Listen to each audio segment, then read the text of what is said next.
welcome to All Steelers Talk, your home for everything Pittsburgh Steelers, presented by allsteelers.com.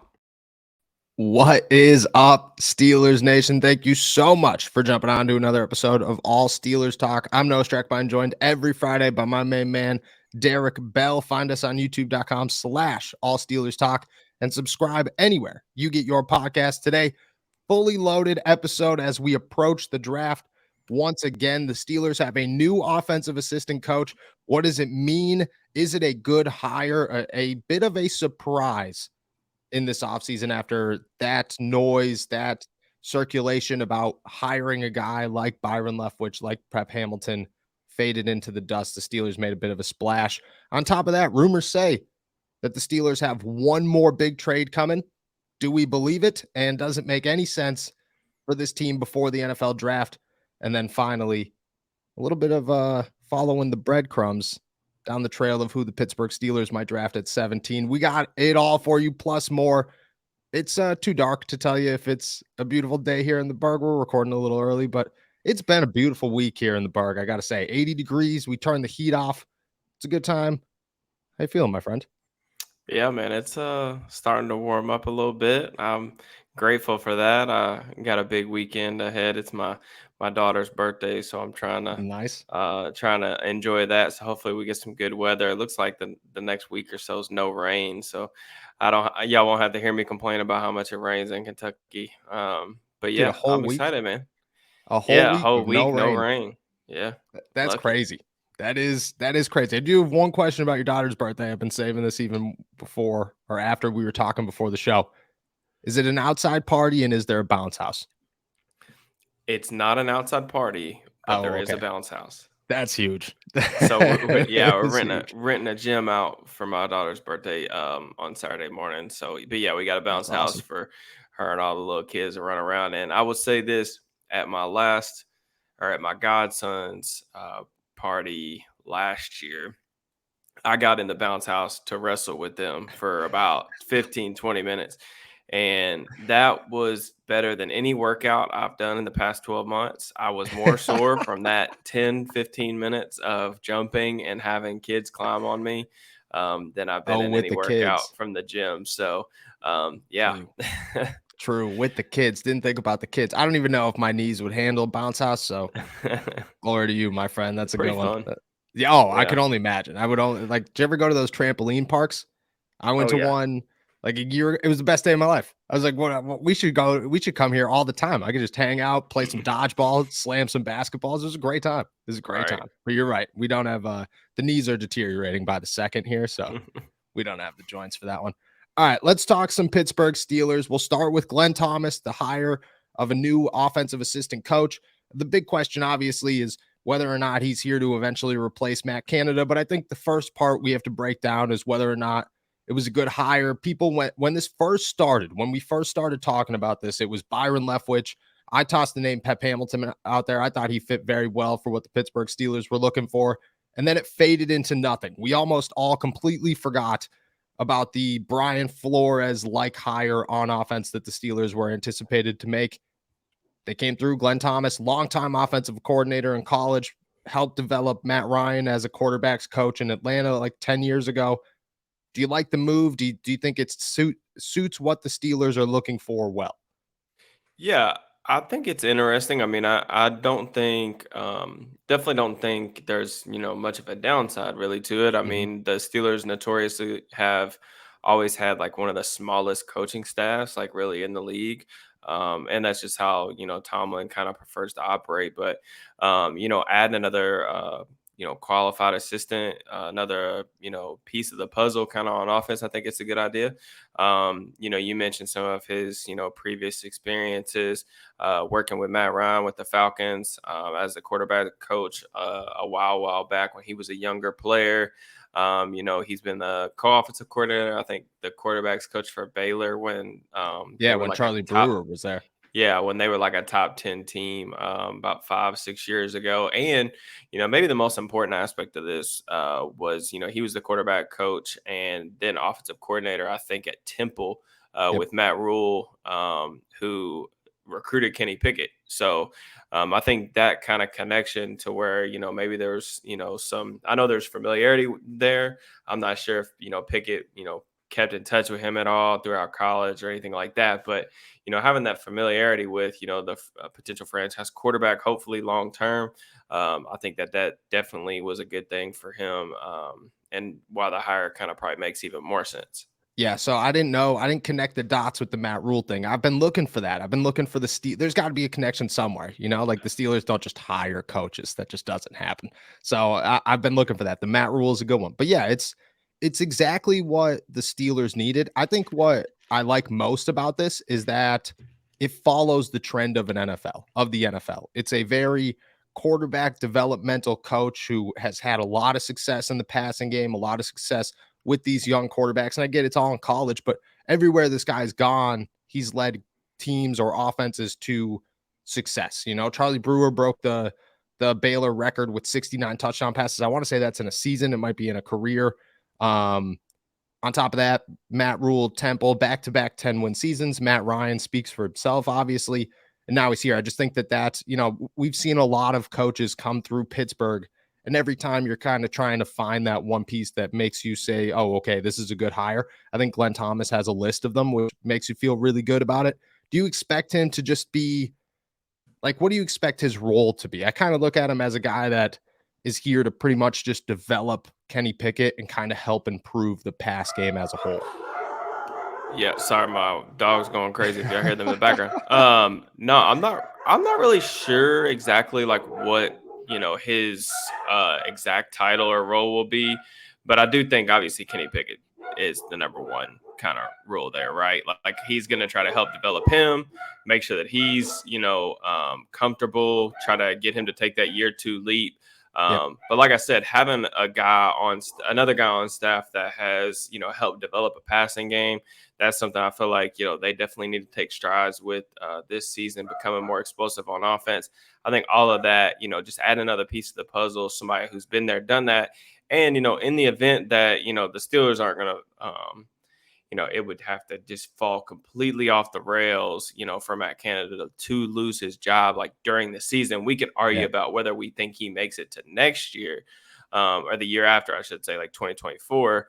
But, in the event that you absolutely have to go a different direction, if things fall off the rails, now you have a second person on staff who has called plays. And like that's the big thing too. Like whenever you're wanting to potentially make a switch like in season, obviously very uncharacteristic for the Steelers, but you got to have qualified play callers on your staff, because it's not like, if you're a first time play caller, you don't want to go into that situation like getting thrown into the fire kind of like in week 9. That's just not that's not how the NFL works. It's way more complex than that. So overall, I just like it.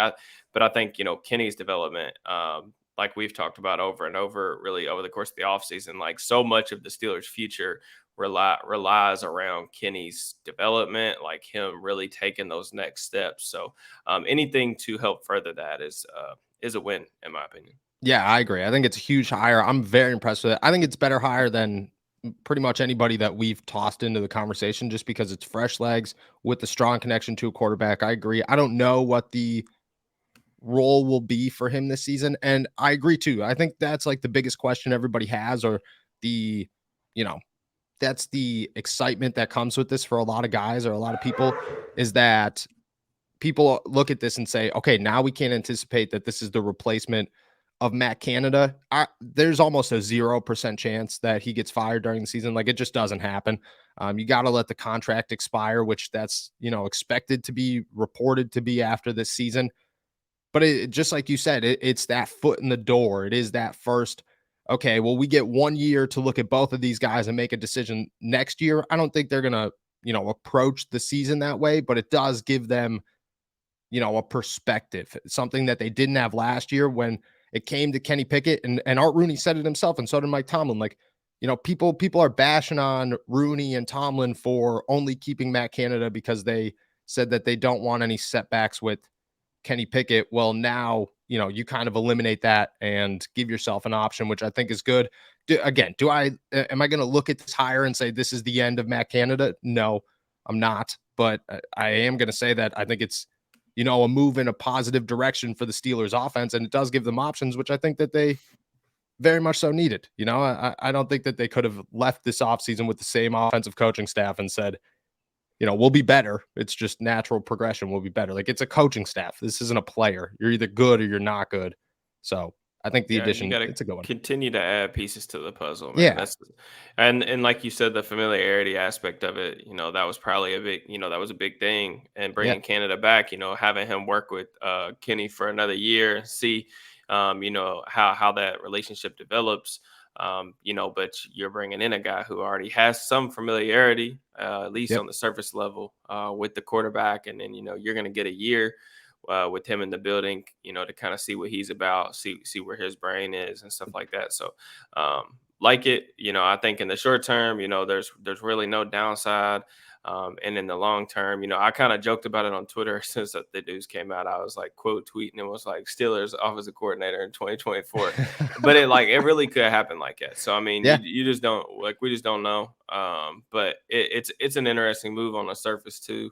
I'm definitely going to try to do some, over the weekend, going to try to do some research to see if I can find out any type. I already YouTube to see if there was some clinics or anything like that. If he's done anything like that on YouTube, I couldn't find anything, unfortunately. But I'll try to reach out and see if I can find something good. Maybe for next week's episode. That would be nice. I don't know anything about him outside of just his long list of successes, which is Right. On the surface that's a really good one. I think it is hilarious. That's what I'm saying. Like, it's every time we talk about Matt Canada, we're just talking about failing upwards. With this guy, it's just like, well, it seems like you earned your stripes here. Like, let's come in, see what you could do. Yeah, I think it's a positive move. I think it's hilarious that the Steelers pieces to develop Kenny Pickett, they're just like, all right, who did he love in college? We're just gonna go get those guys. Matt Rule's taken. All right, we'll find somebody else. Don't even worry about it. Yeah, it's a good time. All right, let's talk. The Steelers still expected to make one more possible splash trade here. I would anticipate before the NFL draft, maybe. According to The Athletic, NFL executives around the league believe that the Steelers could be shopping James Daniels, and their reasoning behind it is they've put a lot of attention into interior draft class offensive linemen. They've signed 2 guards already, so it doesn't really, I guess, make sense when you try to connect the dots of why they aren't looking at left tackles the way that they're looking at guys like Osiris Torrance or John Michael Schmitz or whoever. Do you follow the logic? Did you read this and say, oh, yeah, that makes sense? Or did you put the smile that you have on now and say, what are we talking about here, people? It's James Daniels. It really is crazy. It really is crazy that this thing is like generating steam. I'm very baffled. And it's like, it's not just from one source anymore. It's from multiple sources. Like, I don't know how this thing is like grown legs, I guess is my question. But I thought James Daniels was definitely their best offensive lineman last season. I don't even think he allowed a sack all year long. Do I think Daniels is this like superstar kind of elite player? Like, I absolutely don't. But I do think he's just a good quality offensive lineman. And we're talking about a good quality offensive lineman on a team that over the past 3+ seasons has not had very many quality offensive linemen. So the fact that we're even talking about, potentially like replacing this guy, trading this guy, whatever, is kind of just baffling to me. As much as I am intrigued by some of the guys that, obviously we've talked about Isaac Seumalo, we talked about Nate Herbig, but and I like those guys. I even like several of the guys that they've been connected with, for pre-draft visits or, formal combine visits. We talked on the draft show yesterday about Osiris Torrance and Steve Avila, both guys that I'm like pretty big fans of, especially Avila. So, but I don't see a world where we should be, trying to create holes. And that's basically what you're doing with trading James Daniels. You're just creating another need, and they already have other needs that need to be addressed. Yeah, it does. I look at it too, like James Daniels is 25 years old. The big talk of the town was how he came in here and he was an immediate veteran and he He's added like the leadership. yeah, Tremaine Edmonds. Like Yeah. he's the same thing where it's like, oh yeah, he's only 24. Yeah. Like he's super young. That was the big deal about it. Even with Mason Cole, like, and I get like two different players, but like everybody's like, well, you got to go young. Like the Steelers offensive line was insanely young last season. To take the best piece of that and say, that's who we're going to get rid of. I just, just to try and think like the Pittsburgh Steelers, you have to earn your stripes here in Pittsburgh. So even if a guy like Osiris Torrance comes in here or, whoever, don't you think it just makes a little bit more sense to say you're going to learn from Isaac Seumalo, who's 30 years old and has injury troubles, than to say, well, you're just going to replace James Daniels. And then we'll do the same thing again in 2 years if Nate Herbig isn't like this superstar. And we have to hope that you turn into James Daniels, which, is like you said, a starting quality offense. It's not like James Daniels goes to 31 other teams and doesn't start. Like he starts on almost all of them. I just, the logic doesn't make sense there. Yeah, I am curious, like on what the rationale is, kind of behind all of the interior offensive line Yeah, visits and I stuff. Like agree. I mean, I do think it's intriguing, and I understand like at least this kind of like rumor or theory or narrative, like it has some sort of baseline because it does make you think, like, all right, like the Steelers have signed two guards, one of which is definitely a starter. Like I Yeah. view Sam Alu a little bit better slash maybe like half a tier above Daniels as a player, but I think they're both like I said, good starting interior offensive linemen. So Yeah. like when they're showing this much interest in like top 30s and the pro day visits, whatever, you got to kind of think about like, all right, what's the game plan here? Like, what are we doing? I mean, and like another thing to point out, like with top 30 visits, you could be doing top 30 visits for a myriad of different reasons, right? Like it doesn't necessarily mean like, because like teams and the Steelers have done this too, like even this cycle. Top 30 visits could be spent on priority free agents, like guys that you Yeah. just like Charlie you. Scott. Yeah, like I mean, you anybody that you're wanting to get in the building just to get like a look at them, they can be spent on medical rechecks. They Yep. could be spent on guys that you're just wanting to get more information on their teammates. Like I mean, it could be a ton of different stuff, or just you want to get like a baseline on who this player could be, potential trade up, trade down scenarios. I mean, literally anything. So I don't want to read too much and try to draw too many conclusions. The only thing I'll say is like with Daniels having that center versatility, it would just really shock me if like he was the odd man out kind of in this scenario. Like I think the more likely scenario, and this is the one that I think is going to happen, is I think on draft night or maybe like the week of, I think Kevin Dotson's going to get dealt for like Yeah. Fifth rounder. fifth, sixth round pick, Yeah. or where they get like a late fifth back and they send one of those seventh rounders that they got or something Yep. like that. Like some late day 3 pick or pick swap, I think is very possible. For Kevin Dotson, just because, like I said, like if you're keeping James Daniels, which I assume they would want to, we think Mason Cole's going to be on the roster. We know Herbig and Sam Aller are going to be on the roster. Like you don't, Kevin Dotson isn't like, I get if you have reservations about his consistency and him being a long-term starter in the NFL because of that lack of consistency, but he's not a fifth interior offensive lineman type player. Like No. he's at the very least, he's a quality backup, and quality backup offensive linemen go for day 3 picks because we don't have enough quality offensive linemen in the league. Yep. So, Yep.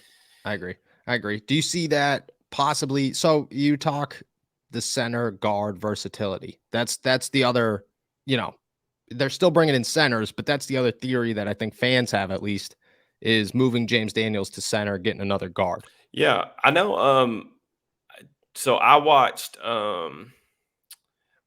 2 games of him at center when he was in Chicago. Yeah. One of those games was against the Rams. I can't remember what year that was, but I remember being pretty impressed with him at center. But I don't know, like there was a lot of debate on like what his best position was, and because Chicago moved him around so much, it was like opinions on that were all over the place, and Yeah. um, like if you follow me on Twitter, y'all know like how I hate this stuff. To be honest with you, I think versatility. I'm going on a little rant. I think versatility sometimes can be a bad thing for players. Like can be a Oh bad thing yeah. for young players because what happens is when you have the ability and you show the ability to come in and play multiple positions at one time, coaching staffs kind of just put you in there like whatever they need you that moment, which kind of sometimes can stunt their development. Like I look back on a guy like Sean Davis, who you can say what you want about him as a prospect or whatever, but like I don't think the Steelers did him any favors because like when he came in as a rookie, they were playing him at slot corner. Yep. He played outside corner at Maryland. The very next year, he comes in, he plays slot corner with the Steelers Yep. preseason. So then they move him back to play box safety. So then Yep. he's playing box safety. And then the year after that, he's playing free safety. Yep. Like, if you're learning a new position every single offseason, like, how are you ever supposed how are you supposed to master anything? And Yep. like you gotta understand like all the different responsibilities, all the different calls, especially like players like that. Like it's just a lot to put on their plate. So a guy like Daniels, who, was playing three different spots, throughout his time in Chicago during his rookie contract, it's both a blessing and a curse sometimes. But I know Duke Merriweather, he was saying like when the Steelers signed Daniels last year that they should play him at center. So I mean he Oh, knows was he more off. really? Yeah, I'm pretty sure he knows more about offensive line play Yeah. than I'll ever know. So Yeah. um, that's an interesting opinion. If you guys want to go back and look at that, I'm pretty sure I'll see if I can find that tweet, but I'm No, pretty that sure that he said that he thought that the Steelers should play him at center. that makes a lot of sense. Like I was surprised that this conversation didn't get brought up last year. I guess it did for like that short time period, a couple of days before they signed Mason Cole, but Hmm. it is like it. If they're gonna do anything, I think that moving James Daniels to center makes way more sense than trading him. Because Oh, what are you gonna absolutely, yeah, like? What are you gonna get for 100%. James Daniels? You're gonna get a third round pick for James Daniels, like maybe a second if you're lucky. You're not getting a James Daniels in the second round. I mean, maybe you are, but you're gonna take that's a huge risk. It's a huge risk for a guy that's already developed. But at the same time, I thought Mason Cole played fine. I think it's just their approach. Like I think the Steelers, and this kind of goes to your point of moving guys around too much, maybe. I think the Steelers see that their offensive line was good last year, but it isn't where they want it to be. But if you wait another year, and that's the thing with Mason Cole and like bringing in all these centers, is people say, oh, well, Mason Cole only has one more year on his contract. Well, if you wait another year and then you move James Daniels to center, then you're just screwing everything up. And there's no need to, like if you won't move Chooks to the left side and Dan Moore to the right side a year in, why would you move James Daniels 2 years in? Like it just doesn't Yeah, follow the trend of everything that they've done. Like it just doesn't, everything doesn't add up for them. It is. It's I think that's the most confusing thing they've done so far is spend almost I don't want to say no, but very little time on the entire group of left tackles and a ton of time on those first early second round interior offensive linemen to the point where you're just like, okay, well that's where they're going to go, but like why? Like what's the because it's not like you're going to come in here like is Osiris Torrance going to come in here and play over Nate Herbig as a backup, and then what was the point in signing Nate Herbig? Like, to just get rid of him, to have him compete for a roster spot and possibly get cut or be inactive during game days? I don't know. Doesn't make a it doesn't make a whole ton of sense. What do you think Mason Cole's value would be in a trade?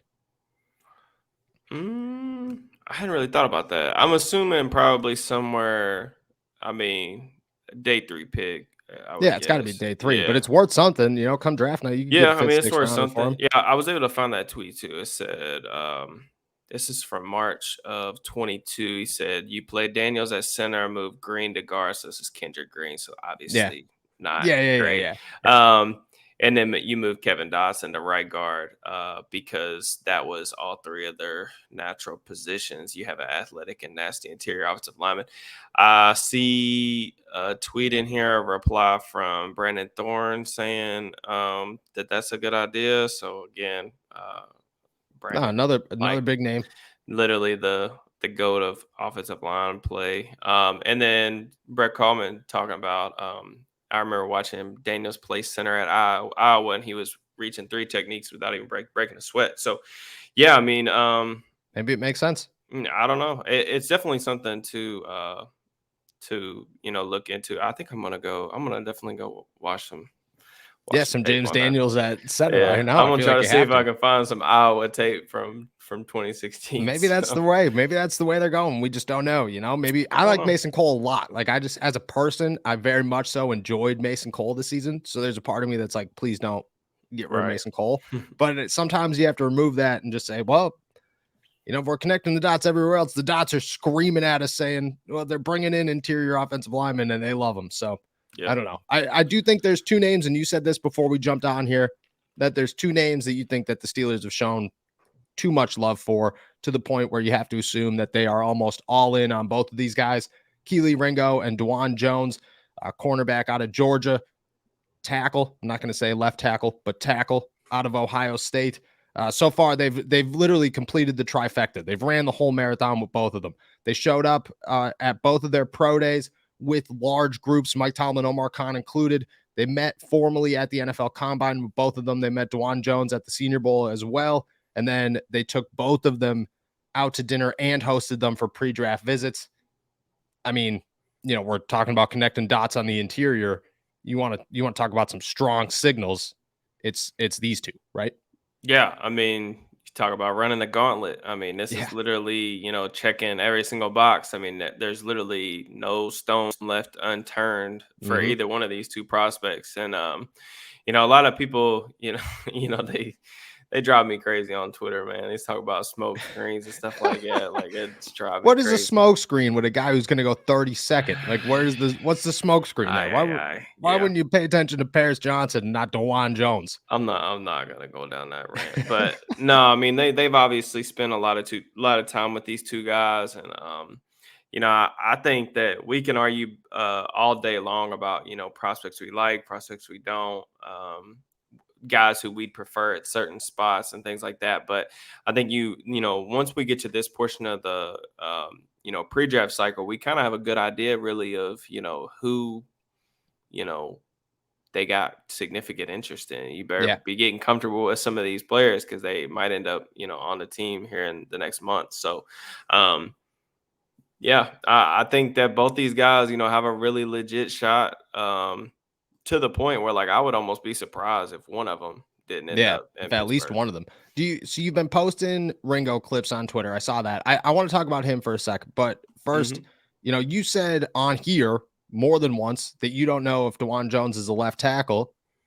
Do Hmm. you, aside from what you believe he could play in the NFL, do you see the Steelers bringing him in as a left tackle, or would you see him coming in here and competing with Chooks maybe for the right tackle spot? See, that's a good question. I mean, I mocked Jones to the Steelers in my mock draft Yeah. earlier this week, and I don't really know. I mean, the difference between like left and right tackles is kind of blurred a little bit more now than Okay. it used to be. Like what 10, 15, 20 years ago, and the reason for that is because like, yes, traditionally your right tackle is more of like your run, like that's the side that teams want to run to. Your left tackle is your better like pass protector, your more athletic guy. The right tackle more of like a mauler type. But with the way the NFL has changed, and so many of the elite pass rushers are either A, working from both sides, or B, just working on the left side, so the right tackle side. Yeah. um the lines kind of are a little bit more blurred than they used to be. Used to Gotcha. be like you'd put your best pass rusher on the defense's right side because you got right-handed quarterbacks, so the blind side. So that's what they Yep. did. But like now, like top pass rushers are rushing from the other side. You look at TJ Watt, he don't move Yep. around. Like he's strictly on that left side. Yep. That's just how it is. Like Joey Bosa, guys like, I mean, there a Yeah. lot of guys are like that. Um, so yeah, I mean, I think Jones would be a right. I think he's a right tackle in the league. Like you guys can go listen to like my full thoughts on DeJuan Jones if y'all want for the draft pod that we did yesterday. But, I think that he's going to have some range limitations at the next level, change of direction. I think he's going to he'll have some bad losses to like inside counters and stuff like that. But the length is legit, man. Like, Yeah, it's I huge. mean, I think he's got like a 86 wingspan or something like that. I mean, it's unbelievable. And it's literally going to be a potential trump card for him if he can really like weaponize it the way that, he possibly could with, the right coaching and stuff like that. He's able to easily ride guys up the arc. My favorite thing about him, and I talked about this on the pod too, but like my favorite thing about him is probably his hands and just like his grip strength in general. Like, dude, I watched this man like rep after rep after rep. Like, if he gets his hands on you, the rep is over. Like, it's actually pretty awesome. Like when he gets his hands and he lands them in the right place and they're tight and inside, he will literally just grab you and you are not moving. And that is awesome. It's awesome to have that grip strength. So he does have good qualities to be a starting tackle. I don't see like a tremendous like Pro Bowl type upside just because I don't Yeah. think that he's like every matchup is not going to be for him. Like I think some of the quicker guys, like the faster guys, the counter move guys are gonna, they're gonna have their way with him at times. But I think for the most part, he's gonna be a solid player, I think. So hypothetically speaking, they bring Dwan Jones in. That's their 17th pick. Do you anticipate Chooks competing for the left? Like, there's no way they're paying Chooks. Just let him compete. And you're saying the best. What do you do with Chooks if Dwan wins? Trade him. You think you could get something for him, even with this contract? Like, this is year one of the big hits on his contract. Yeah, $13 million. You'll get something. Yeah, you're getting something. You're not gonna eat a cap hit for him. But you're not going to move him to the left side. So you let the best three win out. Okay. Do you think it would be easy enough for Chooks to? I don't want to say easy enough, but do you think it'd be possible for Chooks to move back to the left side? He's played left side before. Yeah, he played before that. But the switch is not, it's not, especially the tackle. Yeah, it's not as easy as like people like fans, a lot of fans like think it is. So like I've listened to prospects like talk to other people about this switch. It's basically like the best way I have heard it described to me is like going out in your driveway and getting a basketball and shooting left-handed. Yeah, like, exactly. Just like your today, entire body is switched. Yeah, every single thing that you do, every single movement is backwards. So now for him, for example, like he's already played left. So that transition back to left tackle is a little bit easier than say, somebody who's never done it before. Yeah. Now I think Dan Moore going to right tackle because he's only had, that first bit of his rookie training camp on the right side. That may be a little bit more difficult. But then like in order for that to happen, like Jones would have to win and then Jones would have to win and then Chooks, like that's what I'm saying. I don't know if we'll even get there. Yeah, if Dan Moore's your swing tackle, that's perfectly fine. Like cool. Yeah, if he's got to play in a pinch, like he's not going to be a starter like week one. You're not going to need him to go in there and play 70 snaps. So we kind of get there when we get there. But I think it's interesting. But like I said, man, I think if you add him to the mix, like you got to let him compete. I'm not saying he beats either one of those guys out week one. But competition is a good thing, and I think that would be a welcome thing, just from a fan base perspective too. Because I know like people complain to me. I know they complain to you too on Twitter, pretty much nonstop about the tackle situation. So I think that would even if he's not your preferred choice at tackle in this draft class, like still seeing them address or attempt to address the position, I think would be a welcome sight. Yeah, and I think that he's a more realistic option than a lot of these guys. Like Broderick Jones seems to be the new name for the Steelers at 17. All the mocks saying he slides there. Don't get me wrong, Broderick Jones is a way better addition than Dwan Jones, but at the same time, like realistically, are there that you're telling me that there's 16 teams that aren't going to take a left tackle? Like there's not 3 of them in there. Like, that's very difficult to anticipate if you're the Steelers. So Dwan Jones, makes a lot of sense. Keely Ringo, you've been posting his tape on Twitter. I think at the beginning of this, the film, that was the big thing. The film wasn't impressive. That's why he was sliding.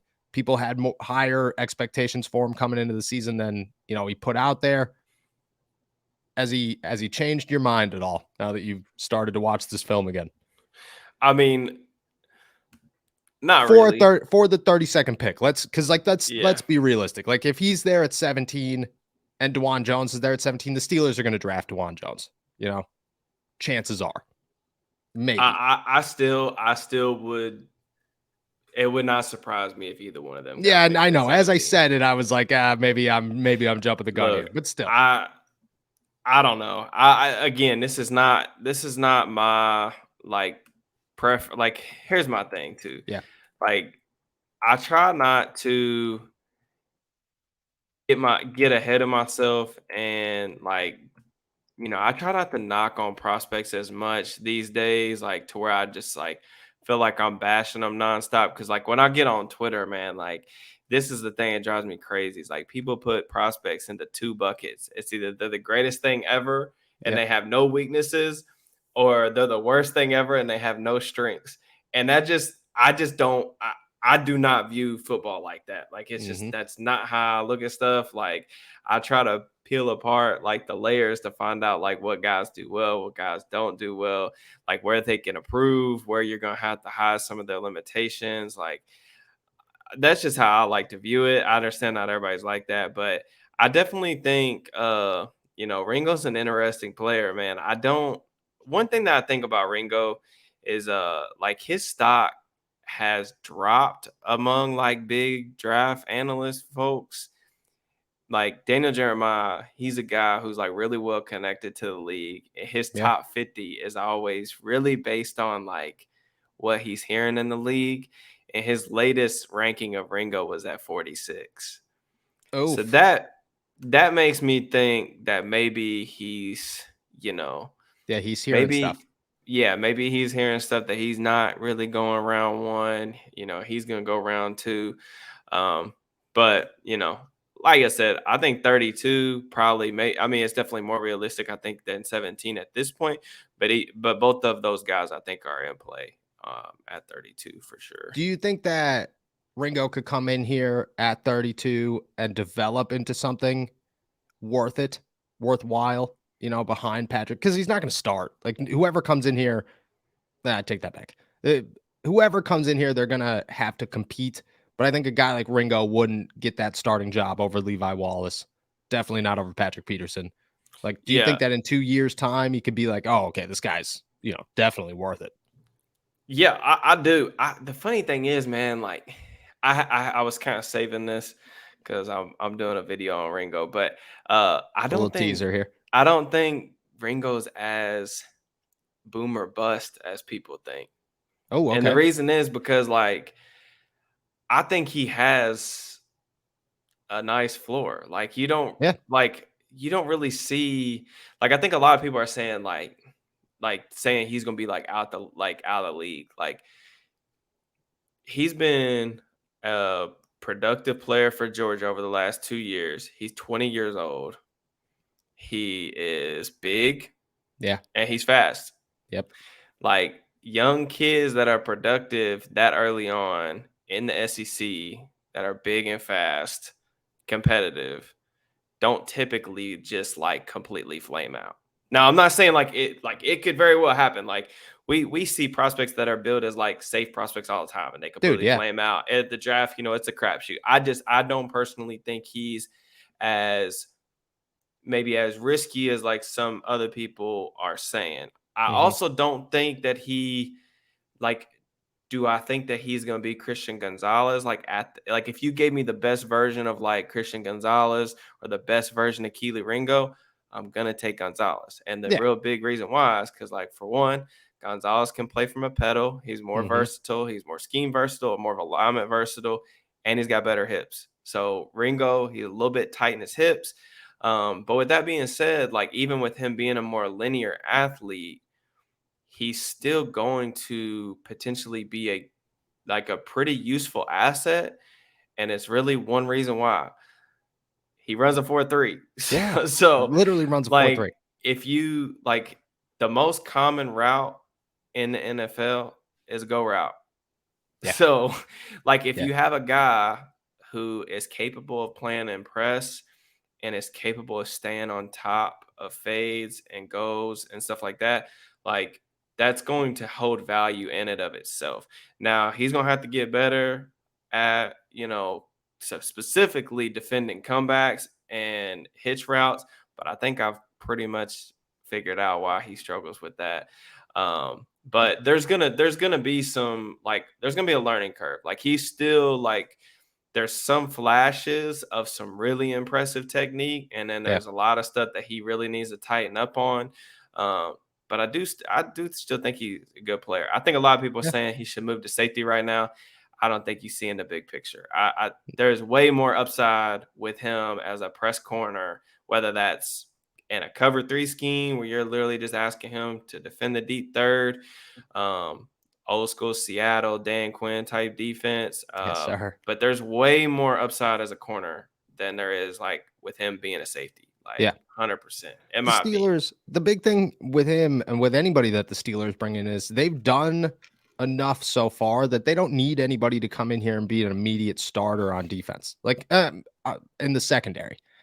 And I think that if a Ringo in their eyes, I think it's very realistic that all three of the big cornerbacks are gone by 17, and the Steelers have to make like a decision of, do we go tackle with DeJuan Jones? Do we take an interior offensive lineman? Do we slide back? But I think there's a better shot of Joey Porter Jr., Devin Witherspoon, and Christian Gonzalez all being gone by 17 than there is one of them actually being there.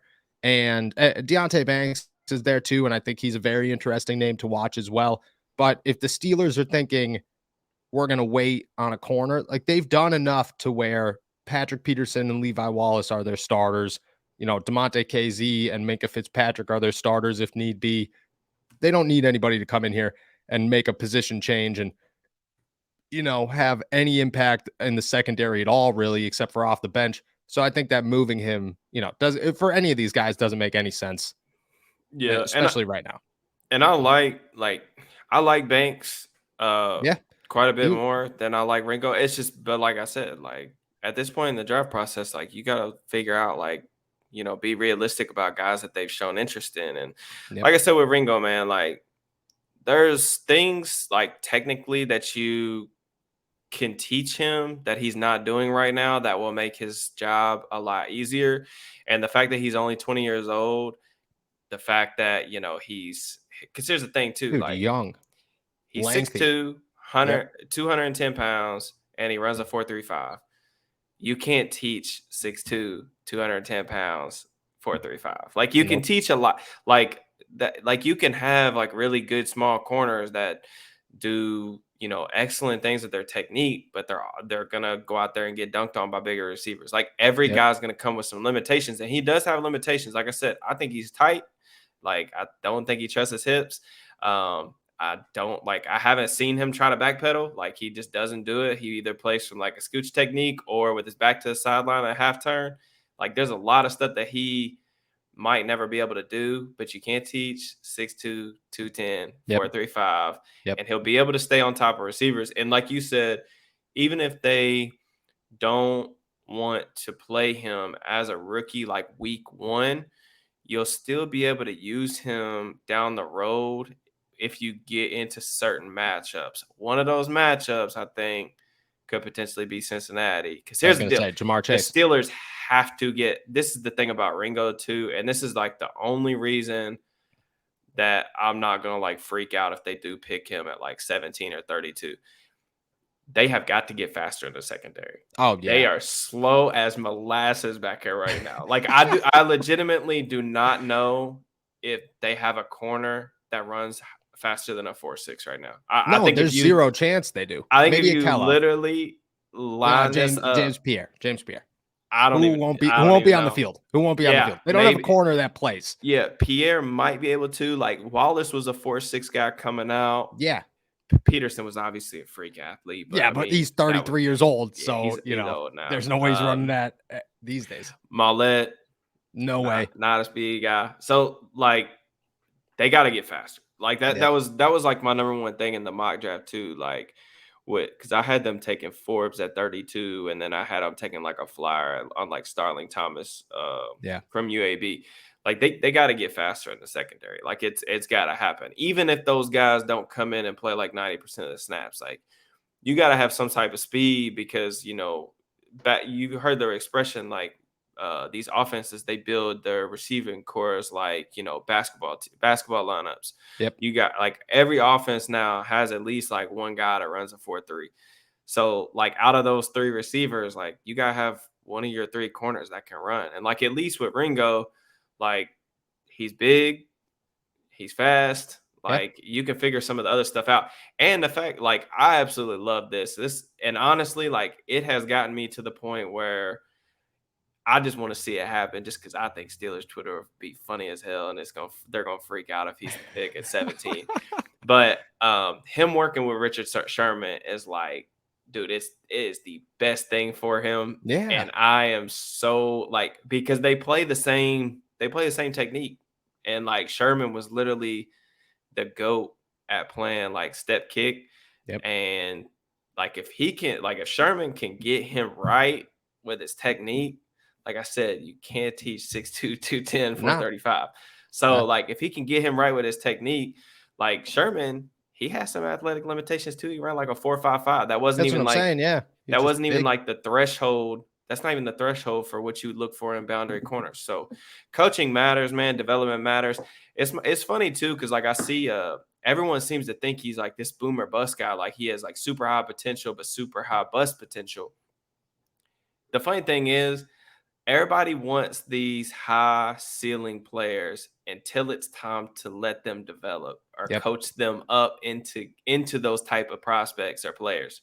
That's what drives me crazy. Like these high ceiling players that come into the draft without needing like the right coaching or anything like that. Like, dude, there's like 2-3 guys like that in every draft class. Like, unless you're picking in the top 5, you're not getting your hands on those guys. Yeah. Like, no offense, but like the person, like the defensive line coach that gets Jalen Carter, like, no offense to that person, but I'm not going to give him a ton of credit for developing Jalen Carter. No, like, dude, you he's don't the have most to do talented anything. player in the class. Like, good for you if you get the most out of him.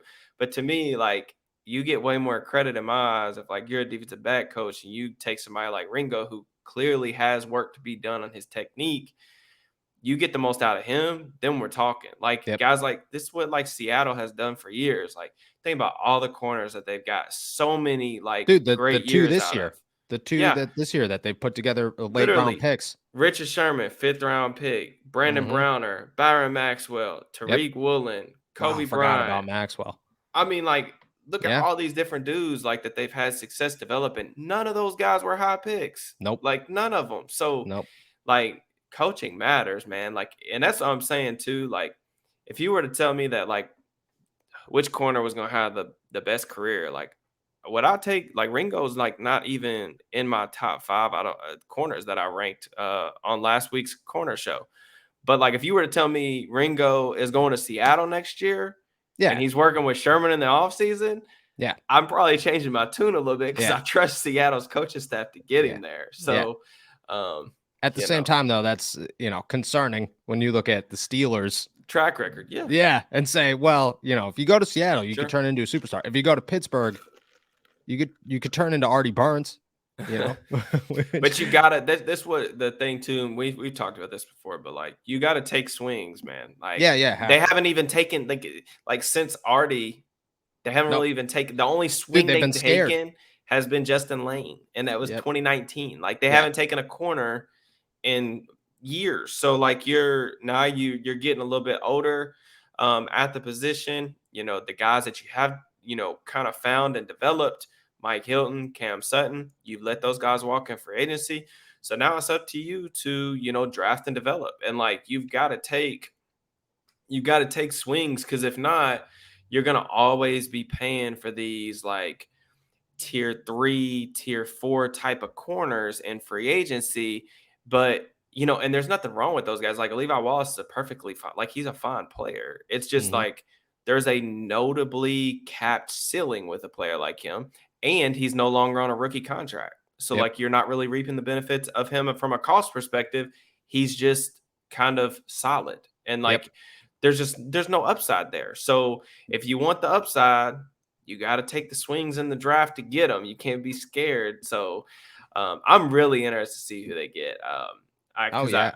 I think it's going to be fascinating, fascinating to watch for sure. It's an interesting one. As we get closer, it's becoming more exciting just because the guys that we anticipated, the mock drafts that we put out months ago, are seemingly just tossed right to the side. And we're just like, okay, well, back to ground zero. And here we go. And these guys, this is when it gets exciting. You know what I mean? Like, there's too many options for the Steelers. 17 is a complete ghost land right now. Like, you've no idea what's going to happen.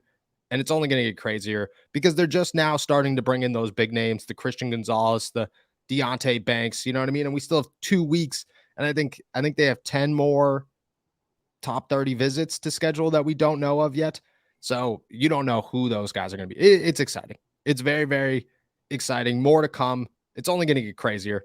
You know, the week before the draft might be 17. Who would have thought 17 would have been a wilder pick than 20, 24, you know, the TJ Watt days of 27. Like nobody thought 17 would be the one where things are just wild and out. We have no idea what's going on. So we're excited. On that note, we're heading out of here. Thank you guys so much for jumping on to another episode of All Steelers Talk. Please make sure to subscribe to us on YouTube, youtube.com/All Steelers Talk. Go check us out anywhere you get your podcasts and check out all of our work at allsteelers.com, plus Derek's YouTube channel, DB or Steelers_DB on YouTube. I will be back on Monday with Steven. Please enjoy a beautiful Easter weekend here in the Berg. Peace.